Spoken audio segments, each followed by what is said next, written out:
Shalom, selamat siang teman-teman. Perkenalkan kami dari kelompok 1. Di sini dalam video ini kami akan menjelaskan terkait bioteknologi. Sebelum masuk dalam video materi kami, izinkan kami perkenalkan diri. Perkenalkan, nama saya Kisyana Utara dengan NIM 3124459. Perkenalkan, nama saya Naftali Perinjaretan dengan NIM 3124093. Perkenalkan, nama saya Irawati Tolambisu dengan NIM 3124062. Perkenalkan, nama saya Narsira Biloda dengan NIM 3124089. Perkenalkan, nama saya Sudara Sidulino dengan 3123098. Sekian dari perkenalan diri kami, selamat menyaksikan. Pernahkah teman-teman berpikir hubungan antara tempe yang ada di meja makan dan vaksin yang kita terima? Hubungannya itu terletak pada satu bidang yang sangat keren, yaitu bioteknologi. Adapun tujuan pembelajaran bioteknologi, yang pertama menganalisis pengertian dan prinsip dasar bioteknologi, yang kedua menganalisis perbedaan prinsip dasar bioteknologi konvensional dan modern, yang ketiga menjelaskan contoh-contoh penerapan bioteknologi serta keterkaitannya dengan peningkatan kesejahteraan dan solusi masalah di kehidupan nyata seperti pangan, kesehatan, lingkungan, dan energi. Pernahkah teman-teman membayangkan bagaimana proses pembuatan tempe, tape, dan Batagor Koko? Semua proses itu adalah contoh dari aplikasi ilmu yang kita sebut dengan bioteknologi. Secara sederhana, bioteknologi adalah pemanfaatan makhluk hidup seperti bakteri, jamur, alga, atau sel tumbuhan dan hewan, dan proses biologis untuk menghasilkan produk atau jasa yang bermanfaat bagi manusia. Kata bio berarti makhluk hidup dan teknologi berarti metode atau penerapan ilmu. Ilmu ini terbagi menjadi dua bagian. Yang pertama adalah bioteknologi konvensional atau tradisional.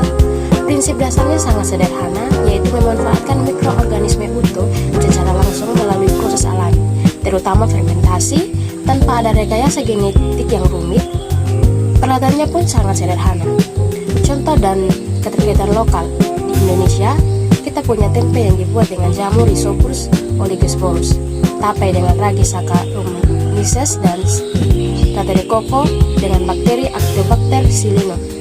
Proses fermentasi ini membantu mengawetkan, meningkatkan nilai gizi, dan memperbaiki cita rasa pangan lokal kita. Di sini saya akan menjelaskan tentang bioteknologi modern. Jika bioteknologi konvensional masih sederhana, maka ada kategori yang lebih canggih, yaitu bioteknologi modern. Kategori ini baru muncul sering kemajuan ilmu pengetahuan, terutama setelah penemuan DNA. Prinsip dasarnya adalah rekayasa genetik.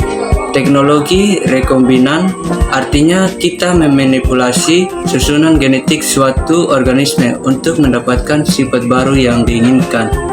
Ini peralatannya canggih dan membutuhkan keahlian khusus di laboratorium. Contoh dan keterkaitan kesehatan. Salah satu penemuan terpenting adalah produksi insulin bagi yang penderita diabetes.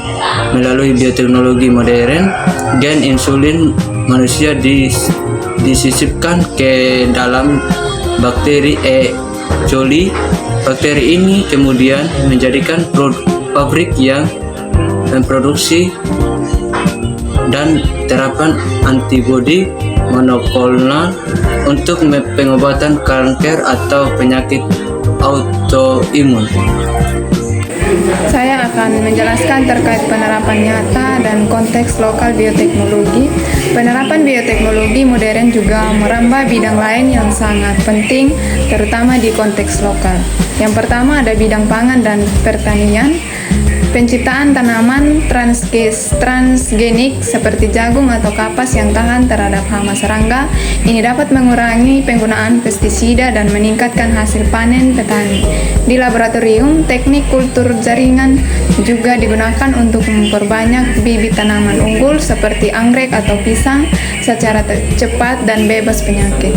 Dan yang kedua ada bidang lingkungan bioremediasi, pemanfaatan bakteri khusus misalnya Pseudomonas untuk membersihkan lingkungan yang tercemar, contohnya menguraikan tumpahan minyak di laut, atau limbah beracun dari industri. Ini adalah solusi pemulihan yang ramah lingkungan. Dan yang ketiga ada bidang energi, bioenergi, pemanfaatan bioteknologi untuk menciptakan sumber energi terbarukan. Di banyak daerah di Indonesia kita melihat produksi biogas dari kotoran ternak seperti sapi atau babi melalui proses fermentasi. Gas ini kemudian digunakan untuk memasak atau menghasilkan listrik, mengurangi ketergantungan pada bahan bakar fosil. Saya di sini menyimpulkan dan menutup bahwa bioteknologi dengan cara tradisional yang menggunakan fermentasi sederhana sehingga cara modern dan rekayasa DNA yang canggih adalah inovasi kunci bagi kehidupan manusia. Melalui bioteknologi kita mampu meningkatkan dan menemukan solusi untuk masalah lingkungan dan energi. Memahami dan menguasai ilmu ini adalah langkah penting untuk menciptakan kesejahteraan dan berkelanjutan di masa depan, terutama di negara kita, itu Indonesia. Sekian presentasi dari kelompok kami. Terima kasih atas perhatiannya.